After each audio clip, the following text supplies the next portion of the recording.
you guys, welcome back to my channel. In today's video, I'm sharing with you my favorite dubstep and bass black artists.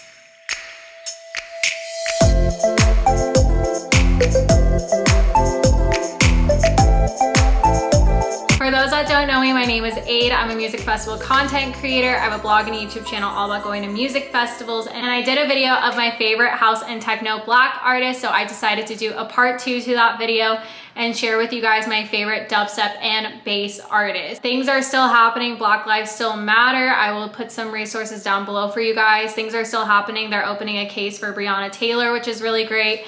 So even though things have kind of slowed down and maybe your feed isn't showing as much, I still want to give voice to those who are oppressed and whatnot, and highlight some of the people in our community that are really great, and hopefully share some new music with you guys. So if you do like this video, please do give it a thumbs up and hit that subscribe button to vibe with me. You can also find me on Instagram, TikTok if it isn't banned yet, and Twitter at Vibe with Aid. So just a fair warning, dubstep and bass is not my forte. I am mainly in house and techno. However, I do listen to a lot of different genres. I'm really open to anything. So these are just the artists that I have seen either live or I've listened to and really enjoy.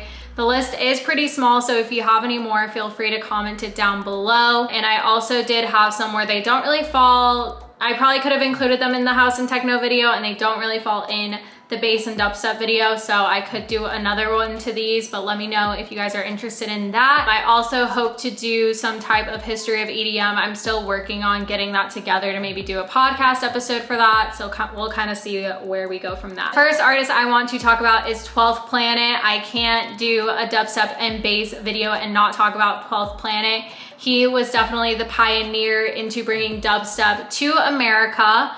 He was definitely someone that was at the forefront of that. I learned a lot more about that on this Red Bull show called, I think it's After the Rave or something like that, by Tommy Sunshine. Emma Capotis put me onto that, and 12th Planet was featured in the LA episode, and I definitely learned a lot more about how he participated in bringing kind of dubstep, UK dubstep and whatnot to America. And the man throws down. I saw 12th Planet for the first time at Holy Shit 2019, and it was insane.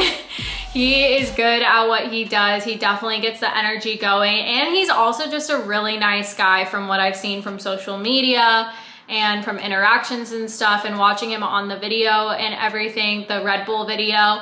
He seems like a really nice guy too as well. He owns his own label called Smog label that has been around for 10 years. So he has been around quite a bit. He's also played at a lot of major festivals like Coachella, Lollapalooza, Ultra, Holy Shit. He's had a lot of features on a bunch of different records. He also was on Skrillex's Mothership tour back in the day. So definitely go check out 12th Planet if you have not. He is so great and just probably one of my favorite to see. After seeing him at Holy Ship, I definitely would go out of my way to see his set, kind of on the same level for me as BTSM. I love BTSM, just in terms of this type of set that you get from that. Number 2, we have Troy Boy. Troy Boy, daddy. He is so attractive, number 1. But number 2, his music just does something to me. It just gets me going, puts me in a mood, puts me in a vibe. Saw him at Holy Ship, saw him at, why am I blanking on it, ACL, Austin City Limits, and he is just so good. He is more of in the trap type style, but it's not your typical trap, but it's just good. Favorite songs are Papi Chulo, and I'm blanking on all the other ones. I know all the beats, I just don't know the name of the song, you know what I mean? He's played at Coachella, Ultra, he's played a ton of music festivals. He got started in the UK just producing beats in his kitchen with his MacBook and a MIDI keyboard, and has grown into what he is today. I highly, highly recommend you check out a Troy Boy set and thank me later. Also, his music is really good for workouts. If you need some workouts for leg day especially, it will definitely have you feeling that vibe. Fun fact, also his name is Troy Henry, so that's where Troy comes from as a part of Troy Boy. So you can always recognize his sets because he spells out Troyboi, also in his songs too. And that just reminded me of another song, After Hours. You guys, After Hours. Such a good song. We love that song. Number 3, can't not mention DJ Diesel, aka Shaq. What a king. He recently just kind of blew up this past year. Honestly, kind of like a meme, but then when you see him live, you are like, okay, this dude's legit. Shaq as a DJ is the biggest glitch in the simulation to ever happen. However, he has been involved in music for quite some time, even though we know him to be a famous basketball player for all the teams that he played for, like the Lakers and whatnot. He really has stepped out into the EDM world. He made his debut as a DJ in Tomorrowland 2015. I think that was also the year he put Alice in Wonderland on his shoulders, which is like the funniest photo because she's like the tiniest human and he's like the biggest human. And then last year he just blew up. He played Lost Lands, he played Decadence. That's where I saw him go back to back with Nightmare, and it was truly a sight to see. I never thought I'd be ringing in the new year with Shaq and Nightmare going back to back, but you know, it happened and it was really dope that that happened. That was Decadence 2019. So that was 2019 going into that was Decadence 2018. So it was 2018 going into 2019, which was super dope. The cool thing about Shaq also, if you've seen any of his interviews, he doesn't make any money off the sets. He just purely enjoys doing it. And I mean, he's already like a millionaire basically anyway, so he doesn't really need the money. But the fact that he just does these and gives pure entertainment to these people, and you know, he's jumping in the crowd, starting mosh pits and stuff, like that's always the funniest footage to me to watch. Like at Tomorrowland during Xoxo's set, he went in the crowd. During Slander's set at Ultra last year, he went in the crowd.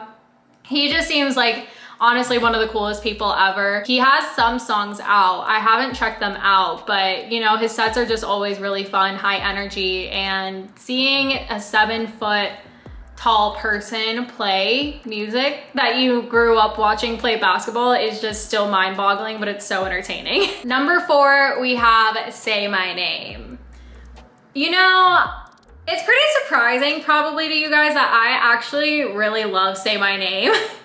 I used to like bash on it a lot, but like his sets are really a lot of fun, to be honest. I have seen some shit at some of his sets, like I've talked about at, I think it was Crush or Bass Rush. Bass Rush. This girl was just like completely falling over. She just kept on like getting so rowdy in the mosh pits, was just falling over. I saw a dude lose his tooth in that same mosh pit. People go freaking crazy for him, but Say My Name is the king of hard trap. He's basically coined that himself. I've described it as it sounds like works in a garbage disposal going back and forth. I've joked a lot about it, but that's honestly what it sounds like. The only thing I will say with Say My Name is that tends to happen is everything kind of sounds the same, the drops sound the same. I haven't seen him in a while, so things might have changed. He did play the Lollapalooza live stream last night. I haven't seen any of his live stream sets lately, but that was a trend I was starting to see with some of his sets when I was seeing him a lot back in 2017. They booked him at a lot of Arizona events. And he was also kind of blowing up on the Insomniac scene as well. He's super great. He's played EDC, Ultra, definitely someone that is growing in the scene. He has a lot of my favorite songs. Like he has a really good song with Slander. He has a really good remix of Propaganda with DJ Snake. That's probably what he's most known for, honestly, is that song. That's kind of, I think, was the introduction of like hard trap and really blew up that genre. Number 5, we have Yeah, Me Too. And I can't say that without hearing the like, yeah, me too. If you ever have listened to any of his songs or been to a Yeah, Me Too set, that is what he typically has in there. He was one part of Flosstradamus. So if you are a Floss fan, he was one half of Flosstradamus. They broke up, I think it was back in 2017, 2018 was when that happened. He was with Floss for 11 years and then decided to break off and do his own thing. He is from Chicago and he's really been paving the way, I think, for what this next chapter of trap music is going to look like. I've watched a lot of his live stream sets. I work out to a lot of his music. He always is just really good, high energy. I think on the same level as Troy Boy, you know?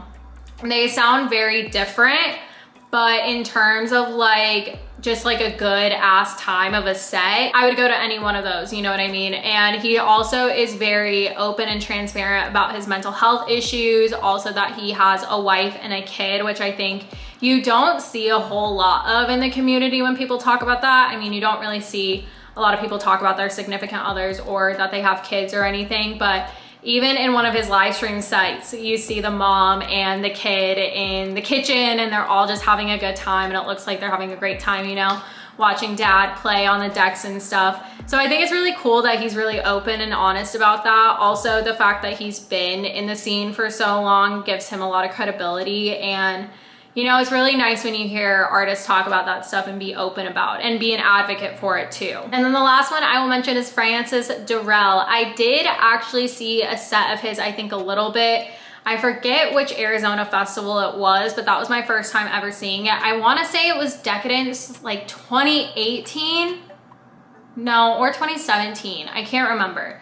But he's also really good friends with one of my friends, Mary. He is born and raised in Salt Lake City. I would say he's more on the future bass type of genre. So not really bass or dubstep, but future bass. So like your Flume, like that kind of subgenre is where his music mainly is. He also has a release on Circus Records, which is Dr. P and Flux Pavilion's record label, which is really cool. Reading from some of his interviews and bios and stuff like that, it seems like he's always prided himself in doing a sort of mixture between different genres and stuff, especially EDM and hip hop. I don't really remember too much from seeing his set, if I'm being quite honest, and it was so long ago that I don't really know what his sets are like now. Definitely someone that is on the rise and definitely one to watch out. He has a lot of good remixes, a lot of good songs, and I really enjoy his music, so it could be something good to check out. Also, a lot of artists like Zed's Dead, Adventure Club, Alice in Wonderland have played a lot of his songs in their sets. He's been featured on Proximity, Insomniac, and Dancing Astronaut, so definitely could be someone to check out that is on the rise. Hopefully you'd be able to check him out at a festival or a show near you, especially if he's in Salt Lake. He could be playing some stuff there. It's funny, I filmed this video a couple weeks ago and then I watched the Hard Summer live stream. I came across an artist called Kismet. They are a 15-year-old bass and dubstep producer, and I was absolutely blown away by their energy level and everything. And then I was also really inspired when I went to their social media profiles and saw that they identify as pansexual and non-binary. So what that means is that pansexual, they don't identify with loving a particular gender or being attracted to a particular gender. So they don't identify as straight, gay, or anything like that. They just identify as pansexual. And then they also identify as non-binary, which means they don't identify as a particular gender, either female or male or trans or anything like that. So I thought that was so crazy to me that someone that is 15 years old identifies as that and is so open about it. I think that is so awesome in our community. But then also was able to throw down a filthy set.